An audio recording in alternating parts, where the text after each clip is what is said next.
Hello everyone and welcome to only IAS. Usually जब भी हम पॉलिटी की बात करते हैं तो हम हमेशा एम लक्ष्मीकांत को याद करते हैं।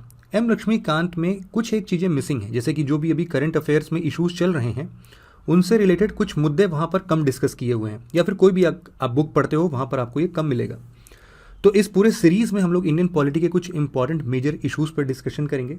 इसका पूरा प्लेलिस्ट आपको यूट्यूब में मिल जाएगा, तो आप उसको वहाँ पर जाके ओनली आईएएस सर्च करके भी आप इसको देख सकते हो और आप प्लेलिस्ट में जाके भी इसको देख सकते हो। वैसे तो ये जो पूरा सेशन है, पूरी सीरीज़ है, ये हमारे कॉम्प्रिहेंसिव सॉल्यूशन टू मेंस मतलब कि सीएसएम बैच का पार्ट है, बट स्टिल आप इसको यहाँ पर बिल्कुल कंप्लीटली पॉलिटी के लिए देख सकते। अगर आपको ऐसे और भी सब्जेक्ट्स के लेक्चर्स चाहिए तो आप बेशक video.onlyias.in पर आके इस सीएसएम बैच को ज्वाइन कर सकते हो। तो चलिए लेक्चर स्टार्ट करते हैं।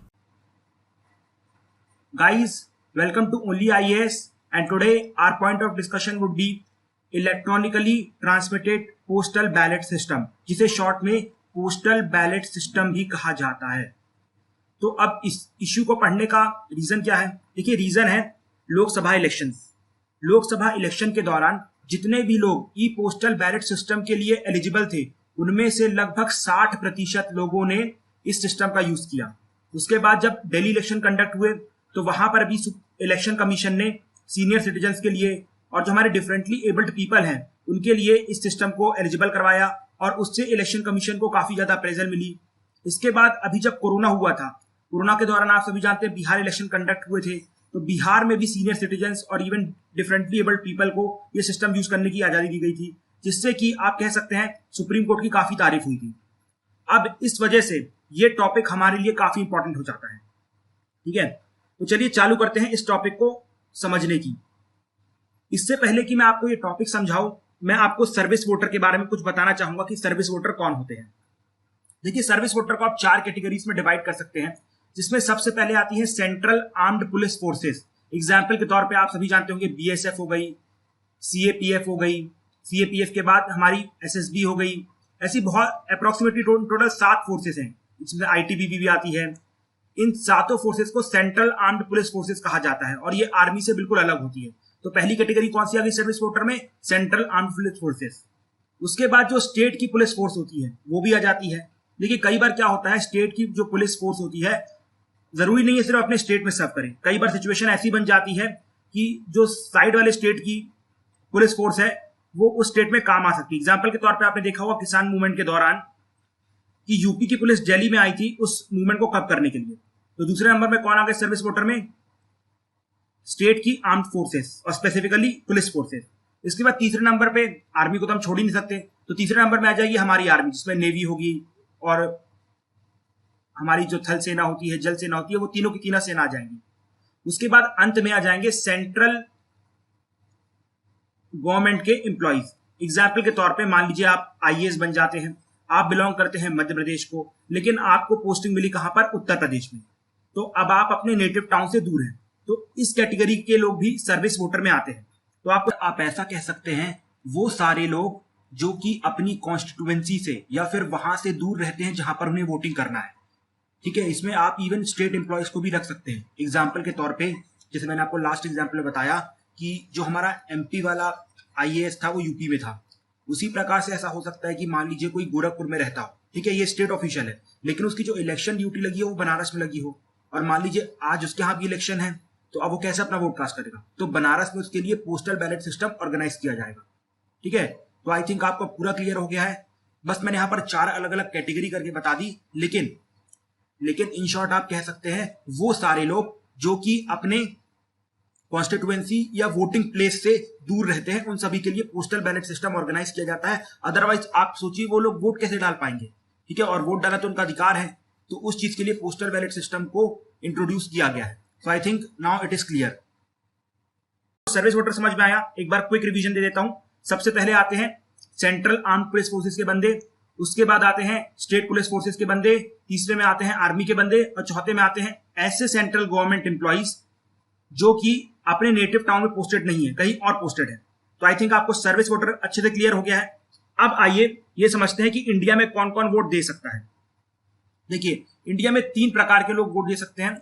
सबसे पहले वो लोग जो कि इंडिया में डिसाइड कर रहे हैं, जैसे आप और मैं हो गए कि हम इंडियंस हैं, हमारे पास सिटीजनशिप है, तो हम तो वोट दे ही सकते हैं, लेकिन हम इंडिया में डिसाइड कर रहे हैं। मतलब सिटीजन प्लस रेसिडेंस इंडिया में ही है। तो ये आते हैं पहली कैटेगरी के लोग, जिसमें आप और हम हैं। इसके बाद सेकंड कैटेगरी में आते हैं वो लोग जो लोग इंडिया से बाहर रहते हैं लेकिन उनके पास इंडिया की सिटीजनशिप है। अब आप बताइए ऐसे लोग कौन होते हैं जिसके पास इंडियन की सिटीजनशिप है but they are residing outside. इनका सबसे ये कौन होते हैं? ये होते हैं एनआरआई, नॉन रेसिडेंट इंडियंस। ठीक है, अब देखिए इनके लिए आप सोच रहे होंगे कि कुछ बाहर से सुविधा होगी ऑनलाइन, लेकिन ऐसी कोई सुविधा नहीं है। अभी भी अगर इनको वोट करना हो तो उन्हें, मान लीजिए अगर वो दुबई में है तो उन्हें दुबई से इंडिया में आना पड़ेगा, फिर ही इनको वोट करने का मौका मिलेगा। ठीक है, तो मतलब इनके लिए भी डायरेक्ट वोटिंग होती है जैसे इंडियंस के लिए, मतलब जो नॉर्मल रेसिडेंट इंडियंस हैं, जो रेसिडेंट सिटीजन हैं इंडिया के, उनके लिए डायरेक्ट वोटिंग होती है। मतलब आप खुद आइए बूथ तक, वहां पर अपना वोट कास्ट करिए और घर चले जाइए। उसी प्रकार से एनआरआई को भी दुबई से आना पड़ेगा अपनी कॉन्स्टिट्यूएंसी तक, वहां पर अपना वोट कास्ट करना पड़ेगा, उसके बाद घर जाना पड़ेगा, मतलब जहां से वो आए हैं। ठीक है, देखिए इसके कॉन्टेक्स्ट में हमारी पार्लियामेंट में लास्ट सेशन में, मतलब जो एनडीए 1 की सरकार में एक बिल प्रपोज किया गया था, but that bill lapsed, okay, that was not able to pass. So हो सकता है इस सेशन में या फिर आगे आने वाले सेशनों में पार्लियामेंट में फिर से इसके रिगार्डिंग कोई बिल पास हो, तो उस टाइम पे हम इस टॉपिक के ऊपर डिटेल से चर्चा करेंगे। इसके बाद चलिए आपको ये तो समझ में आ गया कि एनआरआई जो होते हैं, जो इंडियंस होते हैं एक्चुअली में, तो उनके लिए डायरेक्ट वोटिंग है। जो रेसिडेंट सिटीजन इंडिया के हैं उनके लिए भी डायरेक्ट वोटिंग है। But what about those people who are living outside? मतलब जैसे एग्जाम्पल के तौर पे आप आईएफएस ऑफिसर बन गए, अब आप बाहर, मान लीजिए अमेरिका में आपको एम्बेसी मिल गई, आप वहां पर एम्बेसी संभाल रहे हैं, तो आपकी वोटिंग राइट का क्या? तो आपकी वोटिंग राइट का उल्लंघन है। ठीक है, उसी प्रकार से सर्विस वोटर्स, मैंने आपको सर्विस वोटर बताया कौन कौन होते हैं।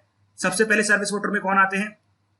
Armed, central arm police forces, इसके बाद स्टेट पुलिस फोर्स, उसके बाद हमारी आर्मी और जो भी उसके एसोसिएटेड रहते हैं, उसके बाद आखिरी में आते हैं यस सेंट्रल गवर्नमेंट के ऐसे ऑफिसर्स जो कि अपने नेटिव टाउन में पोस्टेड नहीं है। तो इनका क्या होगा? उनका क्या होगा? मान लीजिए आप आईएएस ऑफिसर बने हैं, अब आप आज आपकी कोई मीटिंग है, उसमें आप बाहर नहीं निकल सकते। अब लेकिन आपको अपना राइट टू वोट एक्सरसाइज करना भी बहुत इंपॉर्टेंट है, और आप बिलोंग करते हैं कहां को? मध्य प्रदेश को, लेकिन आपकी उत्तर प्रदेश में कोई बड़ी मीटिंग चल रही है, आप उससे फ्री नहीं हो पाएंगे। तो भाई अगर आप इस वजह से अपने राइट को एक्सेस नहीं कर पाए तो ये तो आपके राइट टू वोट का उल्लंघन होगा, तो आप सुप्रीम कोर्ट जा सकते हैं। तो ऐसे लोगों को क्या होता है? ऐसे लोग हम सर्विस वोटर्स कहते हैं। तो आप बताइए सर्विस वोटर्स का क्या होता है, या फिर जो ओवरसीज वोटर है उनका क्या होता है? और जो सर्विस वोटर के ऊपर डिपेंडेंट लोग हैं, मान लीजिए अब आप आईएएस बन गए, आपकी शादी हो गई, इसके बाद आपकी जो वाइफ है, आपके बच्चे हैं, वो भी तो उत्तर प्रदेश में चले जाएंगे ना, तो फिर उनके राइट टू वोट का क्या होगा? तो इन तीनों लोगों का क्या हो सकता है, क्या बता सकते हैं? देखिए इनके सामने दो ऑप्शंस हो सकते हैं और गवर्नमेंट ने दोनों ऑप्शन ओपन रखे हैं। सबसे पहला हो सकता है प्रॉक्सी वोटिंग का। देखिए प्रॉक्सी वोटिंग क्या होती है? मान लीजिए कि आप सिविल सर्वेंट हैं, आपकी पोस्टिंग कहां पर है? यूपी में, और आप एमपी के थे, और अब आप चाहते हैं कि एमपी के अभी लेजिस्लेटिव इलेक्शन हो रहे हैं, मतलब विधानसभा के इलेक्शन हो रहे हैं, उसमें आप जाएं और वोट करें, लेकिन ये पॉसिबल हो नहीं पा रहा है। तो आप यहां से अपने एक फ्रेंड को बोल सकते हैं और बोल सकते हैं मैं आपको अपना प्रॉक्सी बना रहा हूं, और इसकी पूरी कंप्लीट प्रोसेस होती है जिसको आप डिस्कस नहीं करने वाले, because that is not important for exam.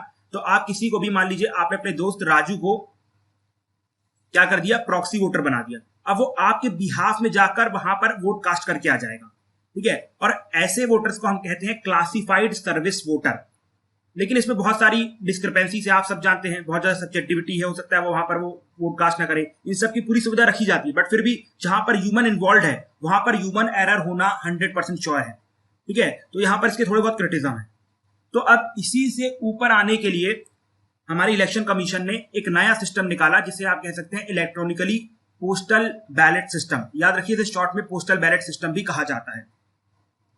अब इस सिस्टम में एक्चुअली में होता क्या है, आप यहां पर आइए, आपको समझ में आएगा कि इस सिस्टम में मान लीजिए आप सर्विस वोटर हैं। ठीक है, अब जब सर्विस वोटर बन चुके हैं और आपको अपना राइट टू वोट एक्सरसाइज करना है, इसमें कोई डाउट नहीं है, तो अब यहां पर क्या किया जाएगा कि जो रिटर्निंग ऑफिसर होता है, जो मतलब कंप्लीट कॉन्स्टिट्यूएंसी को हैंडल करता है, जो रिटर्निंग ऑफिसर होता है, वो आपके पास थ्रू मेल और through any other electronical media आपको क्या करेगा? एक मेल करेगा। ठीक है, एक मेल करेगा, उस मेल में आपके पास एक पोस्टल बैलेट आएगा, मतलब जिसमें थप्पा मारते हैं ना वोटिंग करने के लिए आप और मैं, तो वो एक पोस्टल बैलेट आएगा।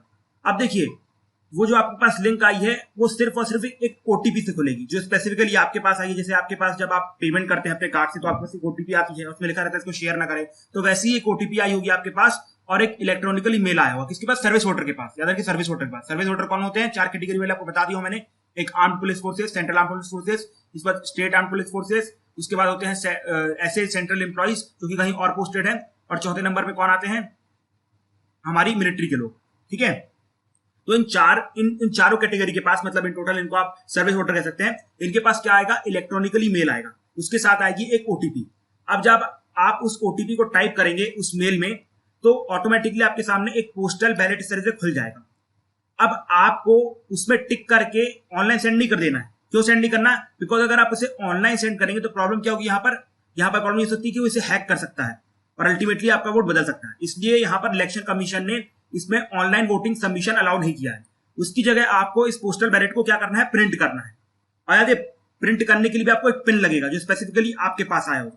ठीक है, बिना उस पिन के आप इस पोस्टल बैलेट को प्रिंट नहीं कर सकते। अब जब प्रिंट हो जाएगा तो उसमें सारे चिन्ह लगे होंगे कि आप बीजेपी को वोट करना चाहते हैं, कांग्रेस को, आम आदमी पार्टी को, जिसको वोट करना चाहते हैं, आप उसके सामने टिक कर दीजिएगा। ठीक है, और उसके बाद उसको लिफाफे के अंदर डाल के उसको पोस्ट कर देना है और वो पहुंच जाएगा रिटर्निंग ऑफिसर के पास। अब रिटर्निंग ऑफिसर क्या करेगा, आपका उस पोस्टल बैलेट सिस्टम को लेगा और जो बॉक्स होता है, बैलेट बॉक्स होता है, उसमें डाल देगा। तो इन शॉर्ट आप देखिए, यहां पर किसी की भी इंटरफेरेंस नहीं थी, किसी ने ये नहीं देखा कि आपने किसको वोट किया, साथ ही साथ यहां पर कोई भी सिस्टम पूरी तरीके से हैक नहीं हुआ। अब आपके दिमाग पे क्वेश्चन आ रहा होगा कि भाई ये जो पोस्टल बैलेट भले पिन से बाद में निकल गया, तो क्यों ना मैं इसकी कॉपी बना लूंगा और सबको बांट बांट के अपना फायदा करा लूंगा, अपनी फेवरेट पार्टी को वोट डलवा दूंगा। ऐसा नहीं हो सकता। ये जो बैलेट प्रिंट हुआ ना, यहाँ पर स्पेशल क्यूआर कोड है जो यूनिक है। ठीक है, वो सिर्फ एक ही के लिए है। तो यहाँ पर इस चीज को भी अवॉइड किया गया है इसके द्वारा, इलेक्शन कमीशन के द्वारा। ठीक है, अब आपके दिमाग पे क्वेश्चन आ रहा होगा कि भाई इन सर्विस वोटर जो लोग होते हैं, मान लीजिए आप पुलिस फोर्सेस के लोग, वो लोग क्या जरूरी है कि अपने नेटिव टाउन में ही वोट करें? ऐसा नहीं हो सकता कि वो लोग वहीं पर रजिस्टर हो जाएं? ऐसी कोई प्रोसीजर है कि नहीं है? जी हाँ, अगर आप चाहें, मान लीजिए अगर आप सेंट्रल आर्म पुलिस फोर्स को बिलोंग करते, मतलब मान लीजिए आप आईएएस हैं, ठीक है, अब आप हो गए यूपी में पोस्टेड। अब आप चाहें तो यहां पर अपना जो लिस्ट होती है ना, मतलब जो इलेक्शन की वोटिंग लिस्ट होती है, उसमें आप अपना चाहे नाम लिखवा सकते हैं और यूपी में ही वोट कर सकते हैं। बट फिर भी ऐसा नहीं किया जाता है। क्यों? बिकॉज जितने भी मैंने 4 लोगों का नाम लिया आपके सामने, ये जो 4 कैटेगरी का नाम लिया, आप देखिए इनमें जो पोस्टिंग है, मतलब आप कह सकते हैं दैट मीन्स जो ट्रांसफर है बहुत क्विक होते हैं। जैसे आर्मी में 2-3 साल में ट्रांसफर हो जाते हैं, सीएपीएफ में ट्रांसफर होते रहते हैं, सेम उसी प्रकार से आईएएस के ट्रांसफर होते रहते हैं। तो यहाँ पर हल्की फुल्की स्टेबिलिटी देखी जा सकती है। बट जब इलेक्शन की ड्यूटी लगती है, कुछ भी होता है, तो ये लोग भी शिफ्ट होते रहते हैं। तो इनके लिए वहां पर रजिस्टर होना vote be a good option. ठीक है, vote be a good option. So ultimately आप क्या कर सकते हैं, इनके लिए सिंपल सी बात है, इनको नेटिव टाउन में ही वोटिंग करने दो। और ये उनके लिए अच्छा भी होगा। क्यों अच्छा होगा? बिकॉज वो लोग वहां की पॉलिटिक्स से ज्यादा परिचित हैं, वहां पर उनकी फैमिली रहती है, वहां पर लोग इतना टाइम रहे हैं, क्यों कहीं और पर वोटिंग करें? और हर 2 साल में थोड़ी ना चेंज करते रहेंगे। तो ये ऑप्शन सबसे अच्छा है उनके लिए। अब आपके सामने एक और क्वेश्चन आ सकता है। क्वेश्चन ये हो सकता है कि सर क्या मैं दोनों जगह लिस्ट हो सकता हूं? मतलब जहां पर अभी मैं रह रहा हूं, जो मेरा रेसिडेंस है, जहां मेरी पोस्टिंग है, वहां पर भी लिस्ट हो जाऊंगा, जो मेरा नेटिव टाउन है वहां पर भी लिस्ट हो? नहीं, ऐसा अलाउड नहीं है। एक्चुअली में जो हमारा रिप्रेजेंटेशन ऑफ पीपल एक्ट 1950 है, उसके तहत, मतलब जो उसका सेक्शन 17 है और सेक्शन 18 है, वो ये बोलता है आप सिर्फ और सिर्फ एक ही जगह लिस्ट हो सकते हैं। मतलब आप पूरे इंडिया में सिर्फ और सिर्फ एक ही कॉन्स्टिट्यूएंसी में अपना वोट कास्ट कर सकते हैं। ठीक है, तो ये भी आपको अलाउड नहीं है।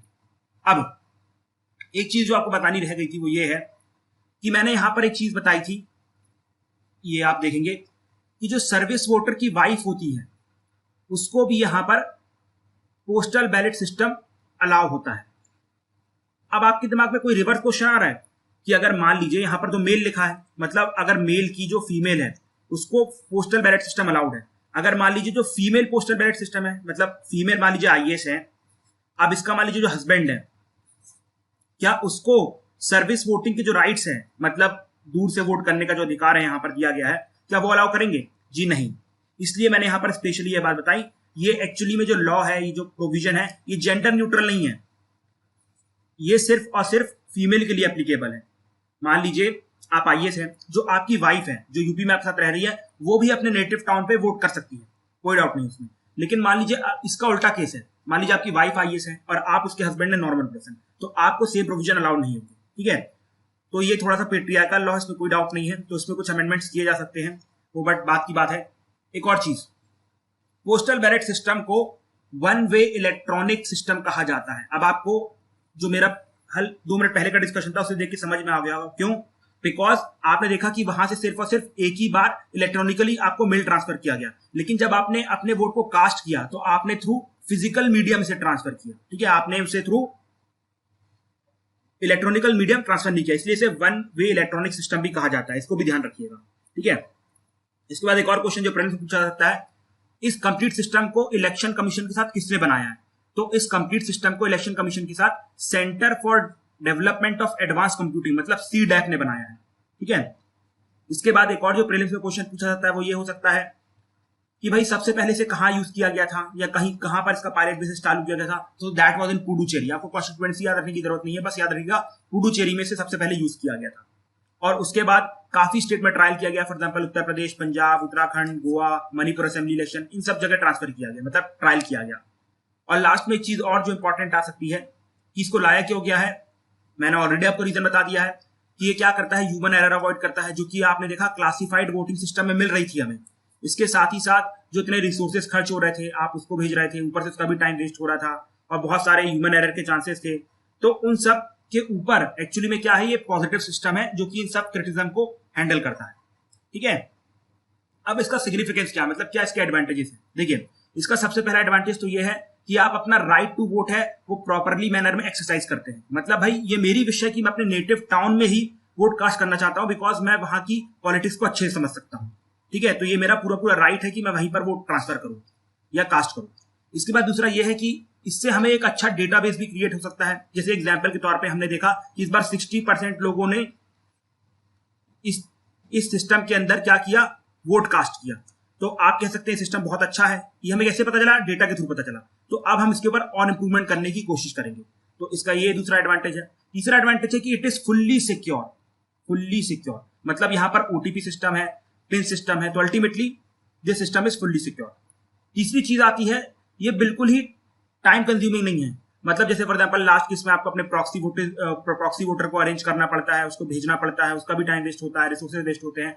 तो ये उन सबके ऊपर अच्छा पॉजिटिव है।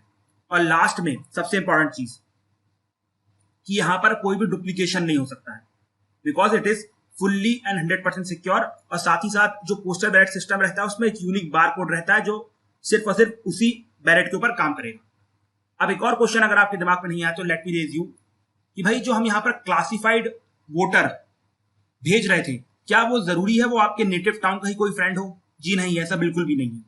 सिर्फ और सिर्फ वो पूरे इंडिया में कहीं पर भी रजिस्टर्ड होना चाहिए। मान लीजिए आप यूपी में हैं, आप आईएएस ऑफिसर हैं, आप आए हैं एमपी से, इसके बाद दूसरा बंदा आया है केरला से, वो भी आईएएस ऑफिसर है, आप दोनों फ्रेंड बन गए। अब वो केरला में तो रजिस्टर्ड होगा, तो वो आपके बिहाफ में मध्य प्रदेश में जाके क्या कर सकता है, अपना वोट कास्ट कर सकता है। तो इस चीज को भी ध्यान रखिएगा, ठीक है। तो ये था हमारा पूरा discussion electronically postal ballot system के ऊपर। अब एक और चीज नोट करके रखिएगा कि under section 62 of representation of people act जो भी कन्विक्टेड पर्सन होते हैं, मतलब जो प्रिजनर्स हैं, उनको इलेक्ट्रॉनिकली पोस्टल बैलेट सिस्टम के तहत वोटिंग सिस्टम अलाउड, मतलब वोटिंग करना अलाउड नहीं है, ठीक है। लेकिन अदरवाइज अगर किसी बंदे को प्रिवेंटिव डिटेंशन के अंदर रखा गया है तो वो वहां पर वोट कर सकता है। मान लीजिए हमारी जो सरकार ने कुछ टाइम पहले कश्मीर के काफी बड़े बड़े पॉलिटिकल लीडर को प्रिवेंटिव डिटेंशन में रखा था। अब मान लीजिए कोई इलेक्शन हो जाता कश्मीर में, तो पॉसिबल नहीं था, बट मान लीजिए कोई इलेक्शन हो गया कश्मीर में, तो वहां पर उनको उनका वोट एक्सरसाइज करने दिया जाता। लेकिन वहीं दूसरी तरफ अगर मान लीजिए कोई बंदा कन्विक्टेड है रेप केस के अंदर, मर्डर केस के अंदर है, किसी भी केस के अंदर, तो वो पोस्टल बैलेट के थ्रू अपना वोट कास्ट नहीं कर सकता, उनको ऐसा अलाउड नहीं है under section 62 of representation of people act 1951। So ये होता है इस टॉपिक का एंड।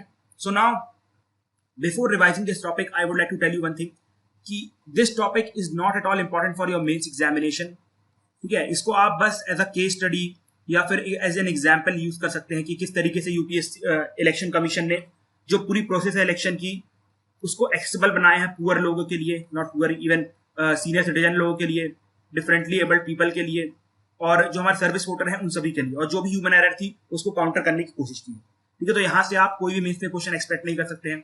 अब आप बोलेंगे कि सर आप इसका क्रिटिसिज्म बता दीजिए। देखिए, इसका कोई क्रिटिसिज्म एक्चुअली में है ही नहीं, ठीक है। पहली बात तो इसका क्रिटिसिज्म इसलिए नहीं हो सकता बिकॉज इसे आए हुए बहुत ही रिसेंट है, मतलब अभी बहुत रिसेंट में आया है, 2016-17 के आसपास ये सिस्टम आया है, ठीक है। दूसरी बात ये कि इसका सबसे जो बड़ा क्रिटिसिज्म हो सकता है कि सिक्योरिटी को लेकर, जैसे कि अपोजिशन हमेशा ईवीएम के ऊपर सवाल उठाती रहती है, तो इसके ऊपर भी सवाल उठा सकती थी। लेकिन यहाँ पर देखिए हमारे इलेक्शन कमीशन ने पूरी तरीके से इसको ओटीपी और पिन के थ्रू सिक्योर करने की पूरी कोशिश की है। साथ ही साथ इसमें सिर्फ वन वे इलेक्ट्रॉनिक है, दूसरा वे पोस्टल है, ठीक है। तो अल्टीमेटली यहाँ पर इसकी सिक्योरिटी भी कंप्लीट है। फिर तीसरी बात ये कि क्या ऑपोजिशन इसके खिलाफ कोई आवाज उठाएगा? बिल्कुल भी नहीं उठाएगा। क्यों? बिकॉज यहाँ पर जो वोटिंग परसेंटेज है बहुत कम है और ऑपोजिशन वहां पर हाथ मारेगा जहां पर वोटिंग परसेंट बहुत ज्यादा होगा। तो इसका प्रेजेंटली कोई क्रिटिसिज्म हो ही नहीं सकता, बिकॉज अभी इसको आई हुई बहुत रिसेंट है, तो अभी कुछ इसका कुछ खास पता नहीं चलेगा। तो इन शॉर्ट इससे मेंस पे क्वेश्चन नहीं आ सकता है, ठीक है।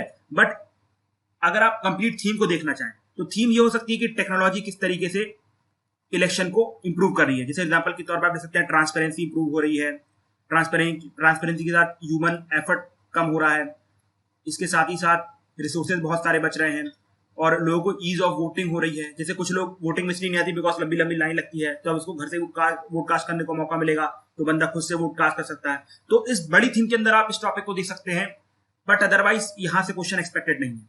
So at last let us revise this topic. सबसे पहले हमने क्या देखा कि इंडिया में कौन कौन वोट कर सकता है, इसके बाद सर्विस वोटर्स कौन होते हैं, क्लासिफाइड वोटर कौन होते हैं, इसके बाद हमने कंप्लीट प्रोसेस देखी किस तरीके से आप इस प्रोसीजर के अंदर अपना वोट कास्ट कर सकते हैं, और लास्ट में हमने इसकी सिग्निफिकेंस देखी कि किस तरीके से क्लासिफाइड वोटिंग सिस्टम को के ऊपर ये इंप्रूवमेंट है, ठीक है।